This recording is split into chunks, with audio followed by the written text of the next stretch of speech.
talented together. So today I am going to tell you about types of sentences. हमारे कितने तरह के sentences होते हैं, ठीक है? So how many types of sentences do you have? Basically हमारे 4 तरह के sentences होते हैं. We have 4 types of sentences. Okay? First, number 1, assertive or declarative. ठीक है? तो बेसिकली ये असर्टिव और डिक्लेरेटिव सेंटेंसेस किसको बोला जाता है?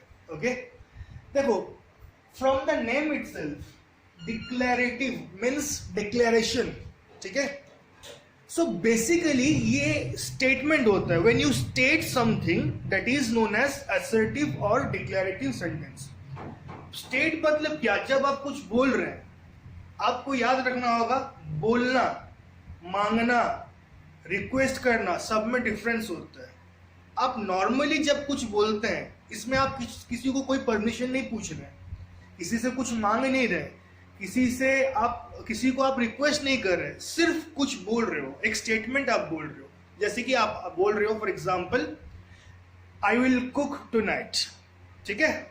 तो दैट इज अ स्टेटमेंट. आप यहां पे किसी से कुछ पूछे, किसी को हेल्प मांगे? जी नहीं. तो आप जस्ट एक स्टेटमेंट बोल रहे हो. ठीक है? That I will cook tonight. So when you state something that is assertive और declarative. Example, the sun rises in the east. ठीक है? यहां पे मैं, देखिए, यहां पे मैं आपको कुछ पूछ रहा हूं? नहीं. आपसे कुछ रिक्वेस्ट कर रहा हूं? नहीं. आपको कुछ ऑर्डर किया? नहीं.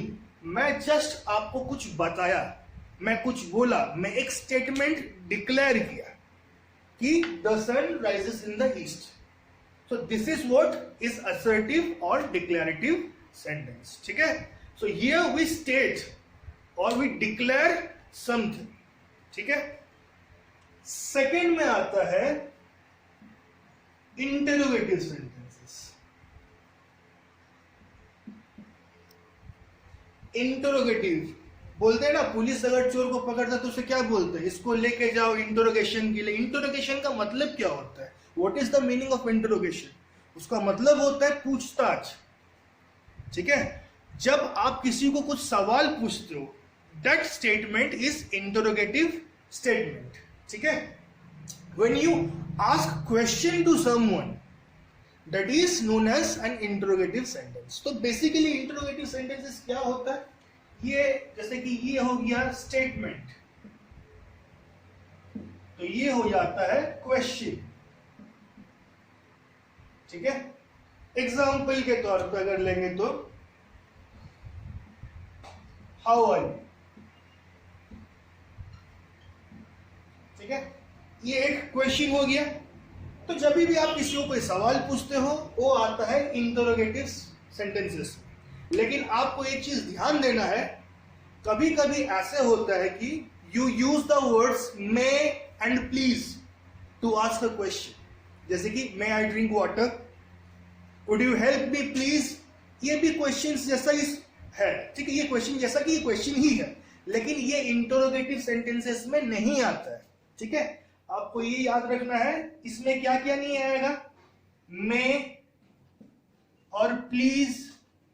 ठीक है? मे से रिलेटेड क्वेश्चन, प्लीज से रिलेटेड क्वेश्चन, ये इंटरोगेटिव सेंटेंसेस में नहीं आता क्योंकि ये इंपेरेटिव में आएगा. ठीक है? तो आपको ये बस याद रखना है.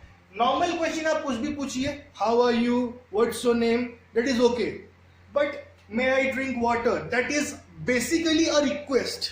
ये एक रिक्वेस्ट में आ जाता है, जो कि इसमें नहीं आएगा. ठीक है? तो इंटरोगेटिव क्वेश्चंस क्या होता है भाई?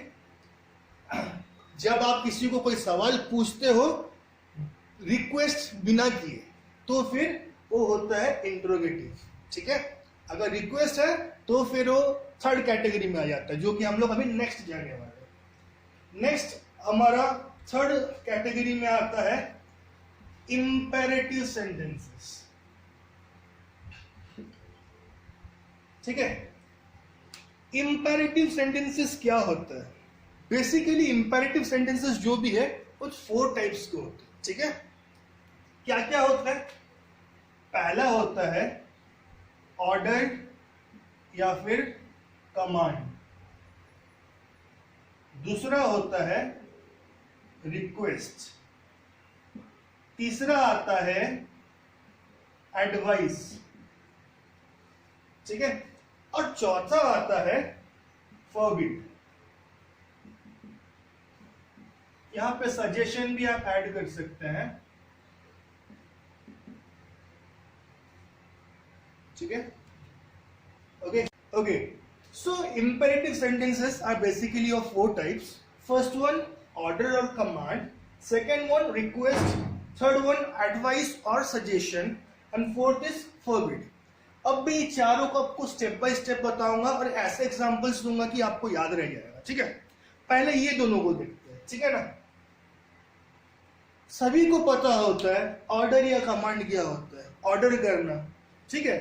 आप होटल में जाते हो तो आप ऑर्डर करते हो, ठीक है। रिक्वेस्ट भी सबको पता है क्या होता है। अब एक एग्जांपल में देखो, आप मेरे स्टूडेंट्स हो, जो भी मेरे स्टूडेंट्स यहाँ पे हैं उनके लिए ये खास करके, ठीक है। आप स्टूडेंट हो, मैं टीचर हूं, मैं आपको ऑर्डर दे सकता हूं और आप मुझे क्या कर सकते हो, रिक्वेस्ट कर सकते हो, ठीक है। Remember, as a teacher I can order you, but as a student you can not order me, you have to request me, ठीक है। सो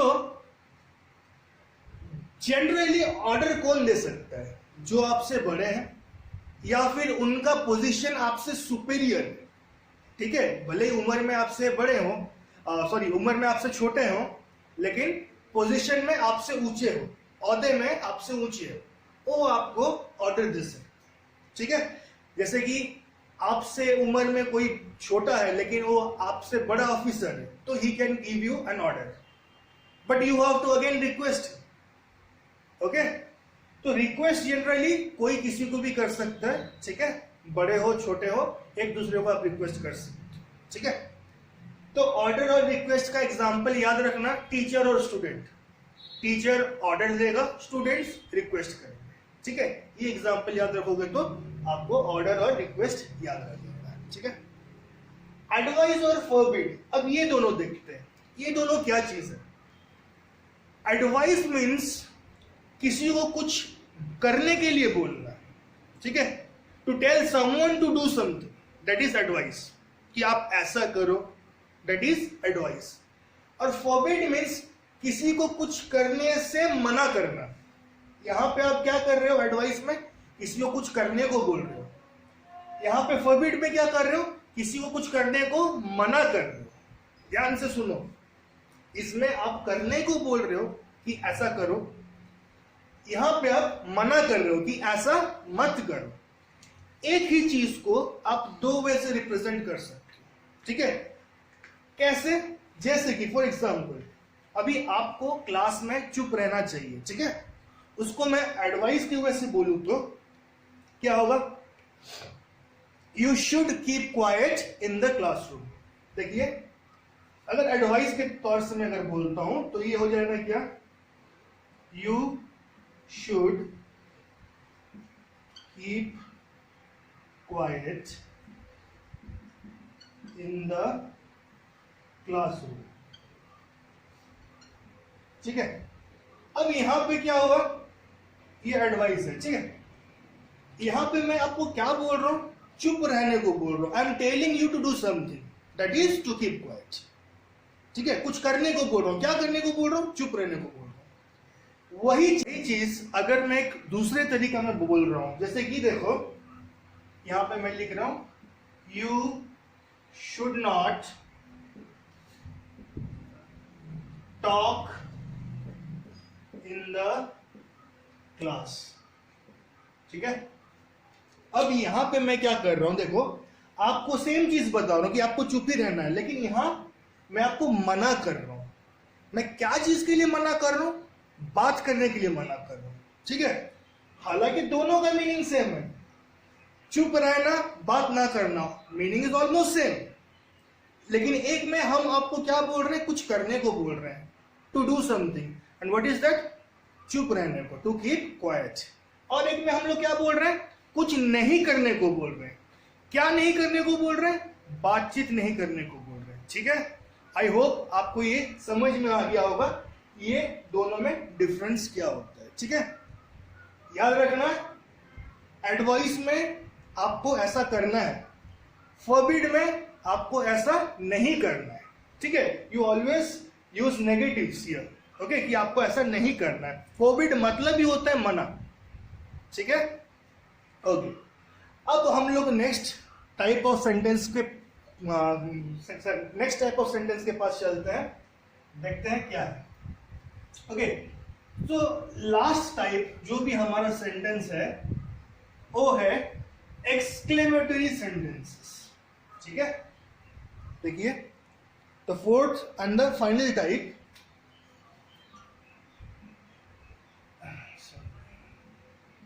एक्सक्लेमेटरी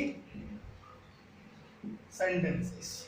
ठीक है, अब एक्सक्लेमेटरी सेंटेंसेस मतलब क्या होता है, यहां पे आप अपने इमोशंस को एक्सप्रेस करते हो। ठीक है, क्या करते हो ये सेंटेंसेस में, आप अपना इमोशन को एक्सप्रेस करते हो। ठीक है, जैसे कि रास्ते में एक बहुत सुंदर सा बच्चा आप देखे तो आप उसको देख के क्या बोलते हो, व्हाट अ लवली चाइल्ड, कितना प्यारा बच्चा है। तो उसमें क्या होता है ना, आपका अंदर का जो इमोशंस है वो बाहर आ जाता है। ठीक है, तो उसको बोलते हैं exclamatory sentences. Example, what a lovely child. और आपको याद रखना पड़ेगा, बहुत ही ज्यादा इंपॉर्टेंट है, ये है मार्क ऑफ एक्सक्लेमेशन। इसको बोलते हैं एक्सक्लेमेटरी मार्क, इसको रहना कंपल्सरी है। एक्सक्लेमेटरी सेंटेंसेस में you have to use this one, this is known as mark of exclamation.